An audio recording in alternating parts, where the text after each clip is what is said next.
வாழ்க்கையில் வெற்றி பெற உங்கள் பலத்தை தெரிந்து கொள்ளுங்கள். உங்கள் பலவீனத்தை பலமாக்குங்கள். தன்னம்பிக்கை பதிவு.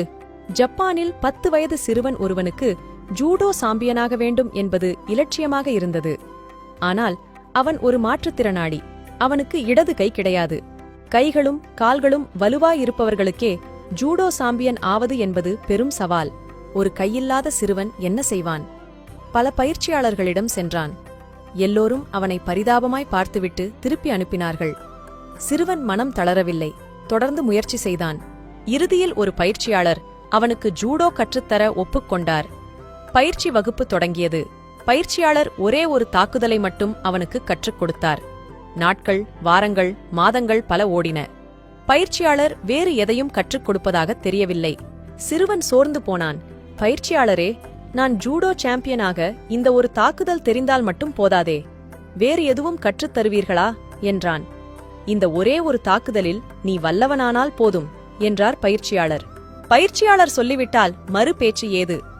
சிறுவனும் பயிற்சியைத் தொடர்ந்தான். ஒரே ஒரு தாக்குதல் மட்டும் நன்றாக கற்றுத் தேர்ந்தான். சாம்பியன்களுக்கான போட்டி ஆரம்பமானது. முதல் போட்டி. அனைத்தும் கற்றுத் தேர்ந்த எதிராளி. ஒரே ஒரு தாக்குதல் மட்டும் தெரிந்த இந்த சிறுவன்.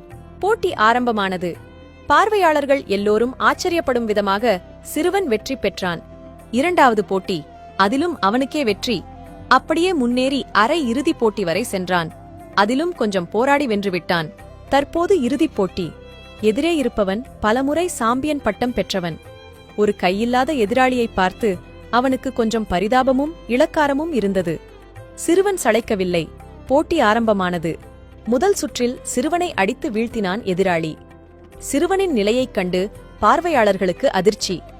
போட்டியை நிறுத்திவிடலாமா என்கின்றனர் போட்டியை நடத்துபவர்கள். வேண்டாம், பையன் சண்டையிடட்டும் என்கிறார் பயிற்சியாளர். இந்த சிறுவனோடு சண்டையிட இனிமேல் பாதுகாப்பு கவசம் தேவையில்லை என எதிராளி அலட்சியமாய் வந்திறங்கினான்.